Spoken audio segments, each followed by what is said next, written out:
예수님께서 날마다 성전에서 가르치셨다.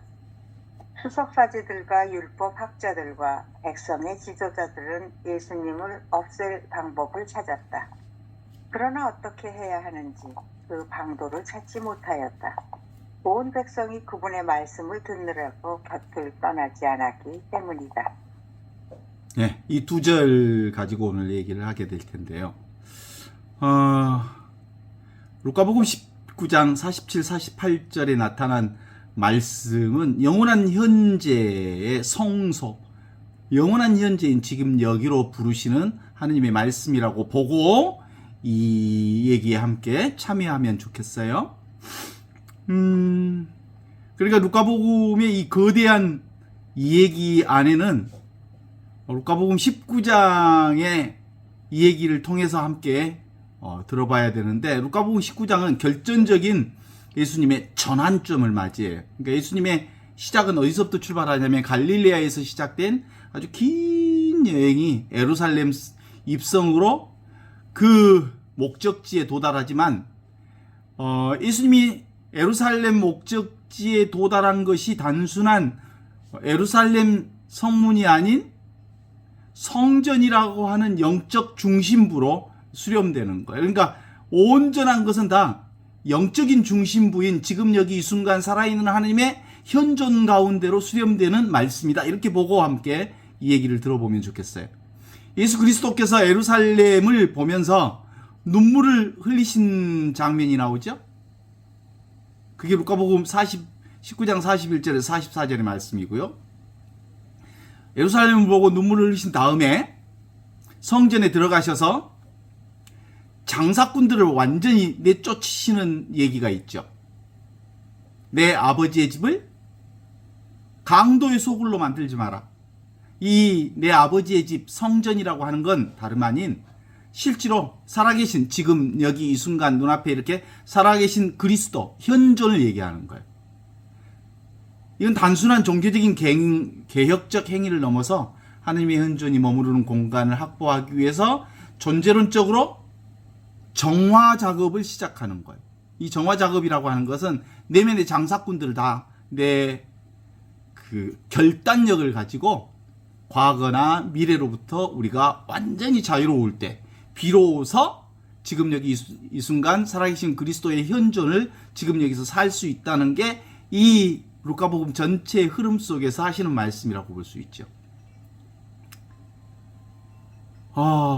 루카복음 19장 47, 48은 매우 짧은 구절임에도 불구하고 그리스도교 영성의 아주 중요한 핵심, 지금 여기 이 순간 살아계신 하나님의 현존 영성, 영원한 현재의 신비를 완전히 함축하고 있는 대목이라고 말할 수 있죠. 예수께서 날마다 성전에서 가르치셨는데 대사제들과 율법학자들과 백성의 지도자들은 예수를 잡아 죽일 궁리를 하고 있었다. 그렇지만 백성들이 모두 예수의 말씀을 듣느라고 그 곁을 떠나지 않았기 때문에 예수님을 어떻게 할 방도가 도무지 없었다. 이렇게 기록하고 있어요. 이 구절은 예수님의 순환 직전에 아주 긴박한 상황을 묘사하는 2000년 전 예수님이 십자가에 못 박기 전 역사적인 위기 상황을 말하는 동시에 시공간을 초월해서 하느님의 말씀과 인간의 영혼, 그리고 이를 방해하는 세력들 간에 한바탕 전쟁이 붙은 거죠. 예수님 죽여버리려고 하죠. 그런데 예수님이 어디에?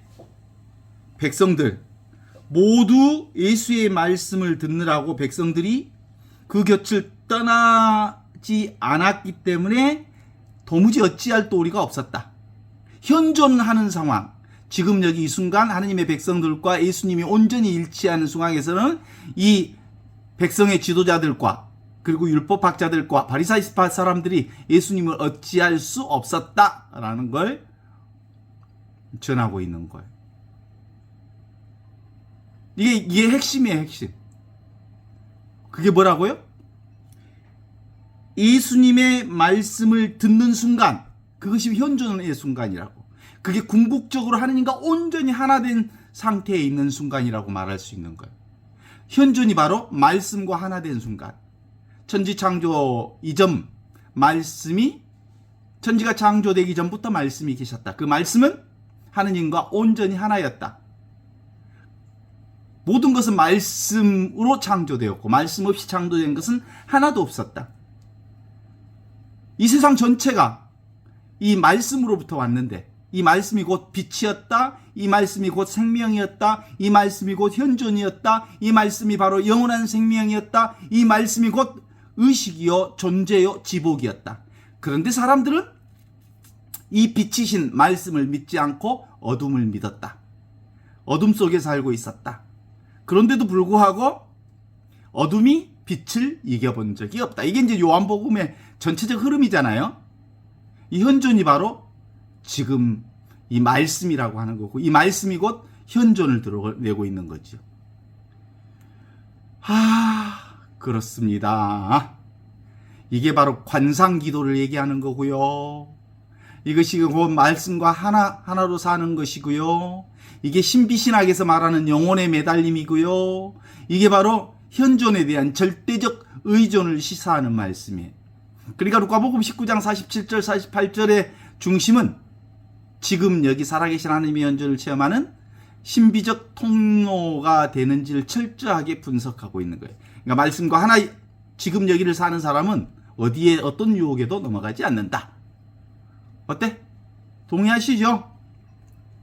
교부들의 주석, 중세, 현대 신비가들 모두가 다 이 말을 하고 있어요. 중세 신비학자 마이스트 에카르트도 그렇고, 현대 신비가 로렌스 수사도 그렇고, 그리고 20세기 칼 라너 역시 그도 지금 여기 이 순간 살아있는 하느님의 통찰, 그리고 현대적 카리스토와 크로노스의 통합해서 논의하는 이 전체가 이걸 얘기하고 있는 거예요. 그러니까 루카복음의 성전 정화는 19절 45절에서 46절의 말씀 선포를 위한 전제 조건이거든요. 예수님께서는 뭐라고 얘기해요? 내 집은 기도하는 집이 되리라 라고 말하거든요. 이 기도하는 집이 되리라, 이 말은 내 집은 현존의 집이다 이런 거예요. 현존의 집이라는 건 지금 존재하는 이 집, 지금 살아있는 이 집, 지금 아는 이 집, 지금 보는 이 집, 지금 경험하는 이 집, 지금 이렇게 자각하고 지각하는 이 집이 바로 내 집, 하느님의 집인데, 이 하느님의 집을 강도의 소굴로 만들지 말라라고 하면서 성전에서 장사치들을 쫓아낸 거잖아요. 현존하는 집은 단순히 미사전례가 행해지는 공간이 아니라 하느님과 인간 사이에 온전한 소통이 일어나는 자리. 모든 것을 어디에? 여기를 떠난 적이 없잖아요. 지금을 떠난 적이 없잖아요. 지금 여기를 떠나 있는 것은 사실은 생각이지 사실이 아니잖아요. 인간의 생각이 만들어낸 거지. 그래서 지금 없는 것을 생각으로 구상하고 있는 모든 것들은 바로 강도의 소굴로 변질된 성전을 가리키는 거예요. 인간의 탐욕과 인간의 소음으로 가득 찬 곳, 그게 바로 강도의 소굴이죠. 우리가 지금 현존을 자각하거나 이 현존을 잃어버리는 순간 우리는 강도의 소굴에 하느님의 성전을 맡기고 있는 꼴이 되는 거죠. 그래서 예수님의 이 성전 정화 행위는 이러한 방해물을 제거함으로써 하느님의 말씀이 선포될 수 있는 공백을 온전히 창조하는 행위라고 말할 수 있죠. 정화된 공간, 뭐예요? 과거와 미래의 생각으로부터 온전히 자유로워져서 지금 여기를 사는 것. 이게 정화된 공간이죠. 말마다 날마다 매 순간마다 순간순간 찰나찰나마다 계속해서 우리는 하느님과 함께 있는 거죠. 이 하느님과 함께 있는 이 현존의 순간을 놓친 적이 없어요. 그런데 생각을 하고 있는 한 이 생각, 하느님의 현존이 사라진 것처럼 보이지만 실제로는 사라지지 않았어요. 마르코 복음하고 마테오 복음에서의 성전 정화의 논쟁은 사건 이후로 배열하고 있지만 누가 복음은 예수님께서 성전에서 상주하면서 지속적으로 말씀을 선포하는 것으로 부각시킵니다. 이게 바로 영원한 현재의 신학적 기초가 돼. 하나님의 말씀은 과거의 기록이 아니라 날마다 선포되어지는 현재 진행형의 사건이다. 현존, 그게 하나님의 말씀이 사람이 되시어 지금 여기 이 순간 이와 같이 살아있음을 드러내는 사건이다. 이렇게 보는 것이죠. 그렇습니다. 예수님은 날마다 성전에서 이렇게 현존의 진리를 가르치셨다면 대사제장, 그 다음에 서기관, 그 다음에 백성의 지도자들, 바리사이파 사람들은 오메오메 현존을 살고 있는 예수님을 죽이려고 하잖아. 왜냐하면 자기들에게 방해되거든. 에고의 입장에서 보면 사실은 에고라고 하는 건 현존의 입장에서 보면 에고는 없거든. 생각하는 놈. 이것은 잠시 생각할 뿐 실제로 존재하는 건 아니에요. 상황 따라 조건 따라 생각이 일어날 뿐 영원하지 않습니다. 여기서 하느님의 백성이 등장합니다. 하느님의 백성이 누구냐면 참자예요. 참자와 관상하는, 지금 여기 현존하는 참자가 하느님의 백성이. 오늘 여기는 뭐라고 나왔냐면 48절에 보면 모두 하느님의 백성들이 모두 예수님의 말씀을 듣느라 그 곁을 떠나 있지 않았기 때문에 어찌할 도리가 없었다. 그 말은 늘 현존하고 있었기 때문에 마귀들이 그리고 어둠의 세력들이 범접할 수 없었다. 이렇게 보면 돼요. 그러니까 현존하면 생각만 내려놓으면 아무 일이 없는 거예요. 생각만 내려놓으면 아무 일이 없는 거예요. 그런데 생각을 하는 순간 그 생각을 통해서 온갖 잡소리들을 지저귀기 시작하는 거거든요. 쓰레기들이 난무하지. 온갖 쓰레기 같은 생각들이 내 머릿속에, 내 가슴속에 들어오면서 나를 아주 지옥패지. 이 적대자들로 묘사된 대사제장들과 서기관들과 백성의 지도자들이 루카복음 19장 47절에 나오는 이들이 예수님을 죽이려고 시도하는 이 시도는 뭐라고 나와요? 예수를 잡아 죽일 궁리를 하고 있었다. 이 말이 뭔 말이? 미완료 과거사 시제로 표현되고 있잖아요. 아직 완료되지 않았지만 계속해서 예수를 죽이려고 했다라고 하잖아요. 끊임없이 현존을 방해하는 세력으로 대사제들과 서기관들과 백성의 지도자들이 집요하게 이 현존을 방해하는 거지. 그러니까 우리 인생에도 어때요? 진짜 생각하지 않고 그냥 살고 그냥 이 현존에 하느님 나라의 기쁨을, 하느님 나라의 축제의 삶을 경험하고 살려고 해도 과거의 생각들이 가만 놔두지를 않아. 이 현존을 죽여보려고. 이것은 영성생활의 아주 중요한 원리 중에 하나입니다.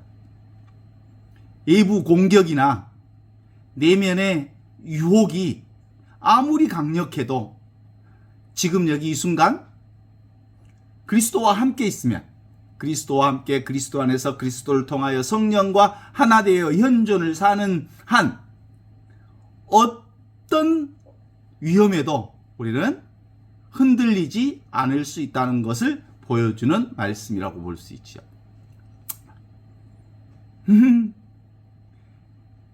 엑세 크레마토라는 말이 있어요. 엑세 크레마토. 그게 바로 그 곁을 떠나지 않았다. 말씀의 곁을 떠나지 않았다. 하느님의 곁을 떠나지 않았다. 현존의 곁을 떠나지 않았다. 말씀의 그리스도의 곁을 떠나지 않았다. 로고스의 곁을 떠나지 않았다. 이게 떠나지 않았다. 이 말이 엑세크레마토라고 그래요. 귀를 기울여 들음으로써 말씀을 듣느라고 말씀 곁을 떠나고 있지 않았기 때문에 어떤 위험으로부터도 실제로 위험으로부터 극복할 수 있었다 이런 거죠. 그러니까 이 단어는 엑세크레마토라는 말은 엑스라는 것은 무엇으로부터라는 말이고 크레만둠이라는 게 매달리다라는 뜻이거든요. 그들은 말씀에 매달려 있었다라는 뜻이거든요. 현존에 매달려 있었다라는 거거든요. 지금 여기에 매달려 있었다라는 거죠. 마치 벼랑 끝에 있는 사람이 생명줄을 붙들고 매달려 있는 것처럼, 어린아이가 부모의 옷자락에 매달려 있는 것처럼 절박하고도 전적인 의존을, 현존에 의존했다는 말이에요. 저는 요걸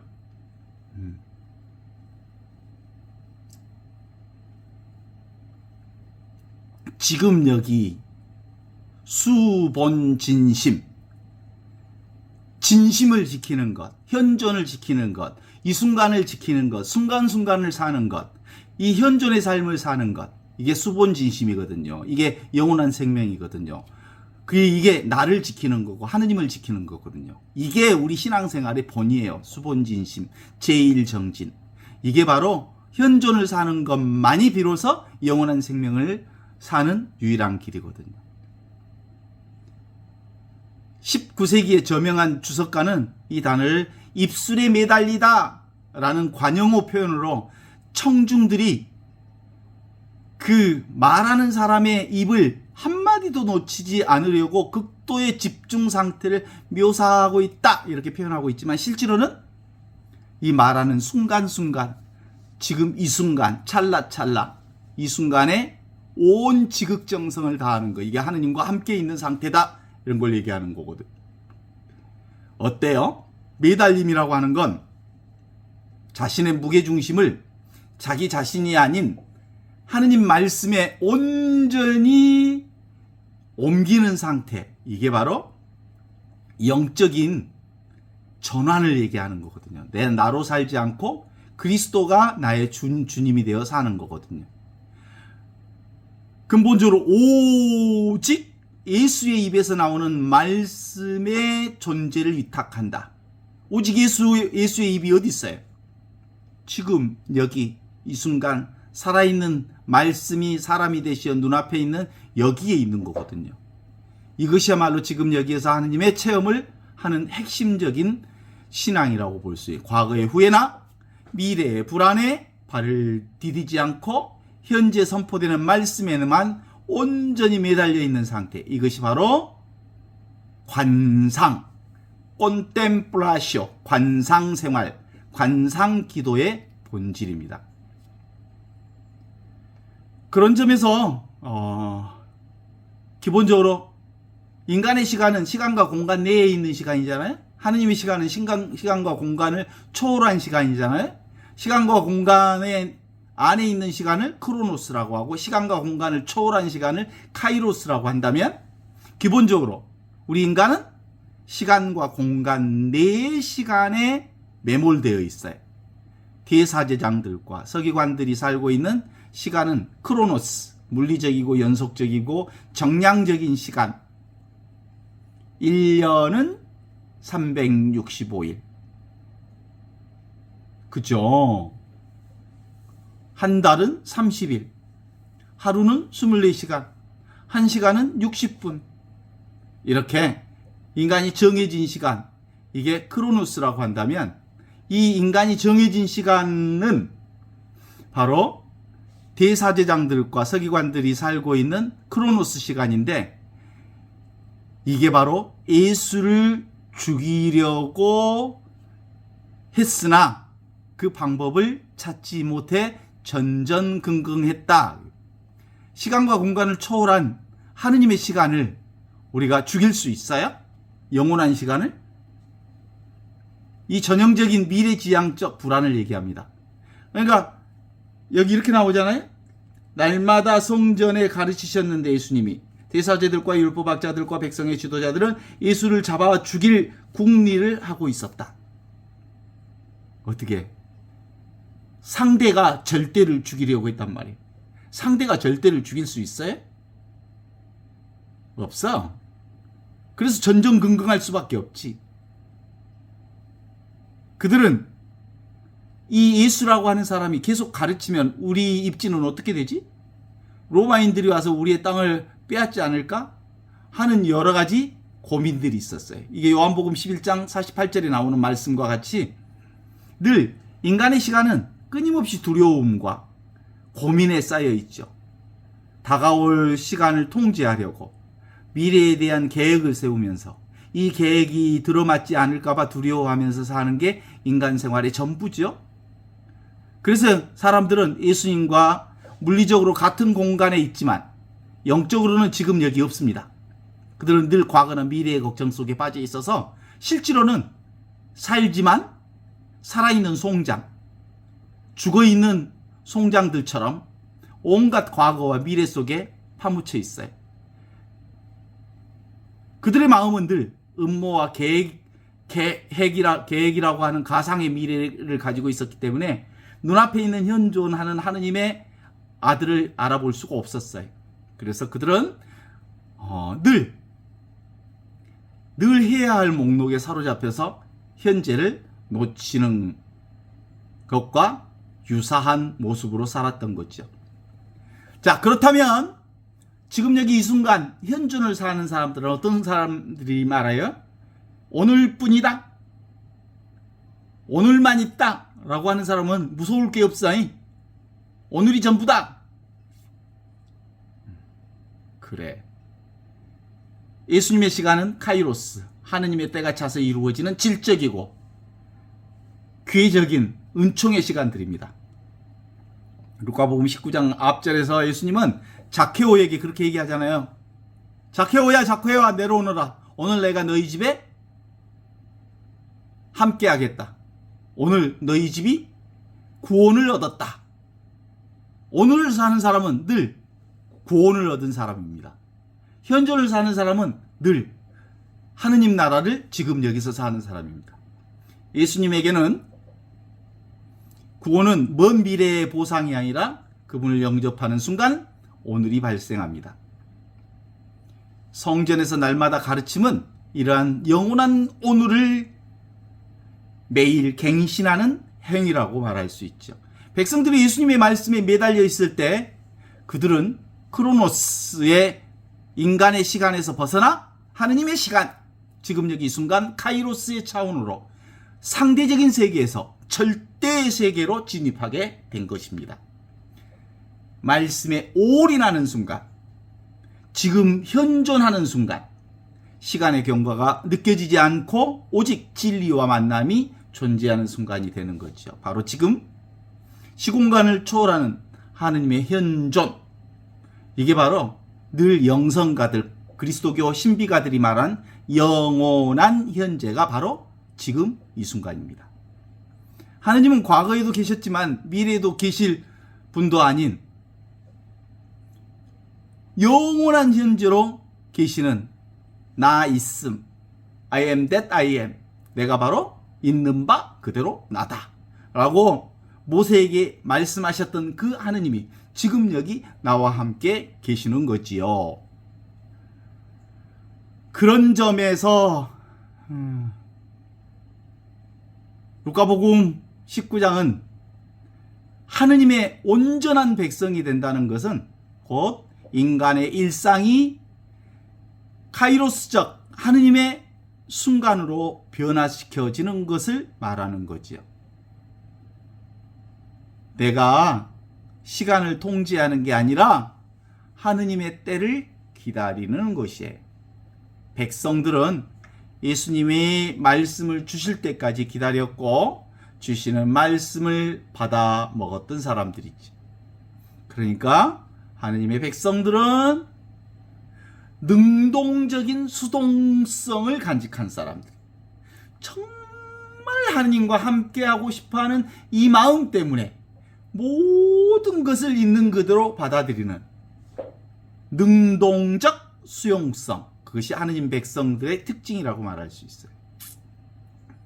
성 아우구스티누스 교부는 성전을 건물로서 예루살렘 성전뿐만 아니라 인간의 마음, 양심, 그리고 지금 여기 이렇게 살아있는 인간의 몸과 우리가 경험하는 이 세상 모든 것을 하느님의 성전으로 해석했습니다.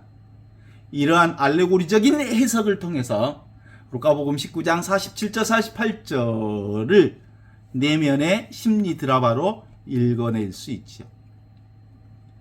그러니까 내면의 장사꾼들은 뭐예요?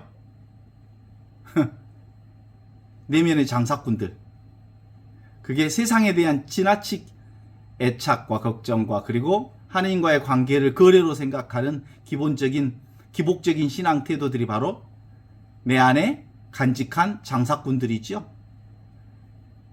또 내 내면에 소란스러운 끊임없이 떠오르는 잡념들, 이게 바로 내면의 장사꾼들이 끊임없이 나를 이간질하고 있어요. 오늘을 살지 못하게 하죠. 내면의 장사꾼들 중에 대사제장이 있어요. 이게 예수님을 죽이려고 하는 대사제장과 서기관들은 심리적으로 거짓자를 얘기하는 거예요. 거짓자. 이 거짓자인 에고라는 놈이 도무지 자신의 삶을 스스로 통제하고 싶어 합니다. 그래서 늘 자기가 했다고 그래요. 내가 했다, 내가 말한다, 내가 걸어간다, 내가 숨쉰다, 내가 하지 않는 게 아무것도 없다, 모든 것이 다 나를 통해서. 지가 한 게 어딨어요. 그죠? 제가 빗자락 얘기를 종종 하는데 최진사가 아침에 일어나 보니까 뭐예요? 마당이 깨끗이 쓸어져서 어이구 마당이 깨끗하구나.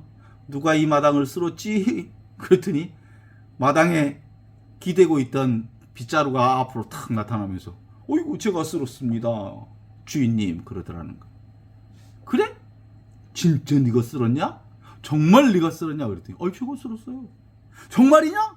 정말 제가 쓸었다니까요. 그래서 아주 가까이 가갖고 눈앞에다 탁 눈을 대고 내가 진짜 네가 마당을 쓸었냔 말이야. 그러니까 기가 팍 죽어가지고 내가 쓸긴 쓸었는데 사실은요 제가 쓴 게 아니고요 마당새가 쓸었거든요.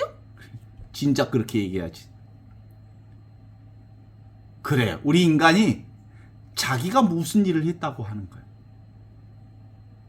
내가 걸어가요?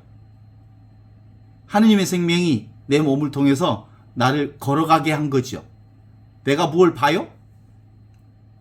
뭘 내가 봐요? 내가 보기는 하느님의 생명이 눈앞에 있는 영원한 이 생명이 세상 모든 것을 보게 해주는 거죠. 그래서 텅 비어 있으면서 모든 것을 알아차리는 이 의식이 보고 이 의식이 듣고 이 의식이 느끼고 이 의식이 경험하는 거 아니에요? 근데 다 지가 했대. 자기가 했대. 이게 바로 대사제장과 서기관들이 하는 얘기와 똑같은 거예요. 그래서 진짜 의미의 참자, 예수님 같은 참자, 지금 여기 이 순간 현존을 사는 성령과 로고스 말씀은 제 뜻대로 하지 마시고 아버지 뜻대로 하소서라고 얘기하죠. 하느님께서 나를 차지하셔서 나를 하느님의 도구가 되게 해주십시오. 오소서 성령님, 믿는 이들의 마음을 충만케 하셔서 사랑의 불길을 내려주십시오. 성령께서 나를 온전히 인도하게 나를 당신께 봉헌합니다. 저는 아무것도 아닙니다. 당신이 저를 차지하셔서 저를 쓰십시오. 이렇게 얘기하는 거예요. 참된 자의 회복, 이게 바로 말씀의 매달림입니다. 백성들은 우리 내면의 참된 자를 표현합니다. 백성들은 대사제장들처럼 가진 것이나 지킬 권력이 없었기 때문에 예수님께 전적으로 자신을 의존했습니다. 마음이 가난한 자들은 행복하다, 하느님 나라가 너희의 것이다 라고 말하는 마태오복음 5장 3절의 말씀처럼 내면의 가난함을 인정하는 자만이 말씀에 온전히 매달릴 수 있는 거죠. 그래요. 적대자들은 백성들이 말씀에 매달려 있었기 때문에 예수님을 해치지 못했습니다. 이는 매우 중요한 영적인 원리를 제시하고 있습니다. 우리가 지금 여기 이 순간 현존하고 있을 땐 생각을 완전히 내려놓고 지금 이 순간에 몰입하고 있을 때는 어떤 에고도 우리를 공격할 수 없습니다. 마귀의 유혹도 힘을 잃습니다. 우리가 지금 여기 이 말씀에 집중하는 한 어떤 방해 세력도 우리를 해칠 수가 없습니다. 그래요. 그게 바로 일상의 신비주의죠. 날마다 하느님 나라를 살고 있는 것. 이게 바로 그 현대의 영성 심리학자, 영성가라고 말할 수 있는 로렌스 수사의 영성이고요. 칼 라너의 영성이라고 말할 수 있습니다. 어때요? 17세기 진짜 그 로렌스 수사의 얘기는 요즘에 많이 그 사람들에게 알려져서 로렌스 수사는 현재를 사는 수사의 대표적인 대표 명사가 됐어요. 루카복음 19장 48절은 바로 가장 삶을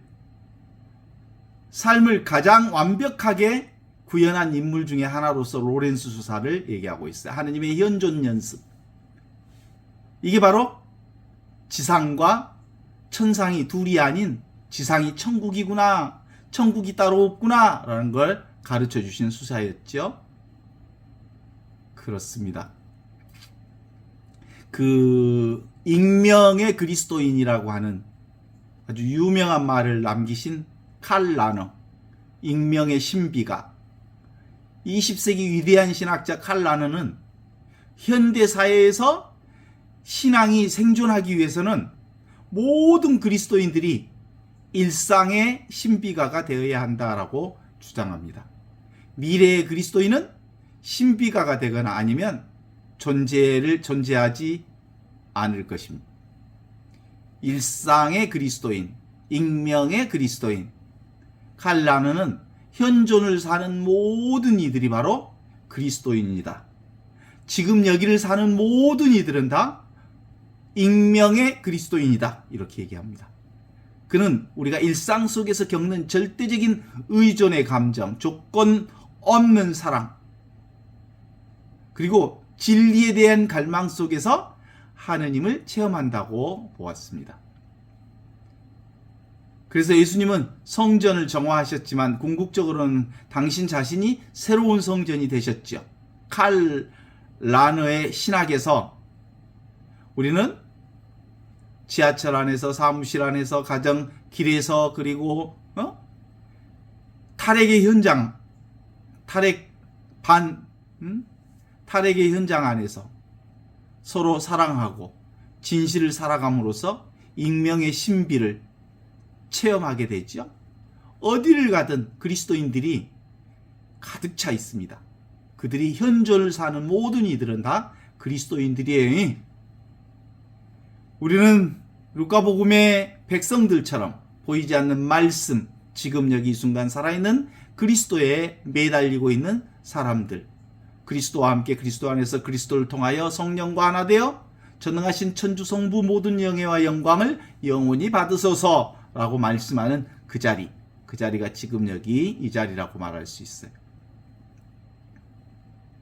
그러니까 망망상 방하차, 수없이 많은 생각에 가득 차 있는 사람들. 이게 무슨 마음? 멍키 마인드, 온숭이 마음. 현대 심리학과 영성은 끊임없이 늘뛰는 마음을 온숭이 마음, 멍키 마운드라고 부릅니다. 루카복음의 소란스러운 장사꾼들이자 음모를 꾸미는 대사장들의 현대적 버전이 멍키 마인드입니다. 그렇습니다. 기본적으로 이 말씀은 지금 여기 이 순간 살아있는 하나님의 현존을 말씀이라고 하죠. 이 말씀이 사람이 되시고 우리 가운데 오신 것이 바로 성체성사지요. 그 성체성사가 바로 미사를 통해서 그리스도의 온갖 변화를 경험할 수 있는 것처럼 성체성사가 미사 안에 한정된 게 아니고 우리 삶 전체가 성체성사로 드러나 있음을 보여줍니다. 제2차 바티칸 공의회의 계시 현장에 보면 하느님의 말씀은 말씀이 지닌 성사 그리고 성사적인 성격을 아주 강조합니다. 이는 우리가 성경을 읽을 때 단순히 정보를 습득하는 게 아니라 살아계신 그리스도를 먹고 마시는 것을 성사라고 얘기하듯이 성체성사 안에 그리스도가 실제로 현재한다고 가르치는 것처럼 우리 삶 전체에 하느님의 몸이 늘 그 변화를 드러내고 있는 하늘꽃 성사, 그리스도의 성사를 얘기하고 있는 거죠. 베네딕토 16세는 교황 공고 주님의 말씀이라고 하는 베르붐 도미니에서 말씀 선포 안에도 그리스도의 현존이 있음을 재확인하고 있습니다. 우리가 보통 미사할 때 보면 말씀의 전례와 성체성사라고 하는 성찬전례가 동시에 있어요. 그러니까 말씀의 식탁과 그리고 성체성사의 식탁이 한 식탁이다. 둘이 아니다. 말씀이 바로 지금 여기 이 식탁을 얘기하는 거예요. 현존의 식탁을 말하는 거.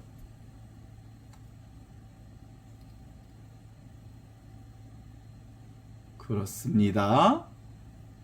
그래서 루카복음 19장 47, 48절은 혼돈과 질서, 소음과 침묵, 죽음과 생명이 교차하는 지점을 온전히 보여줘.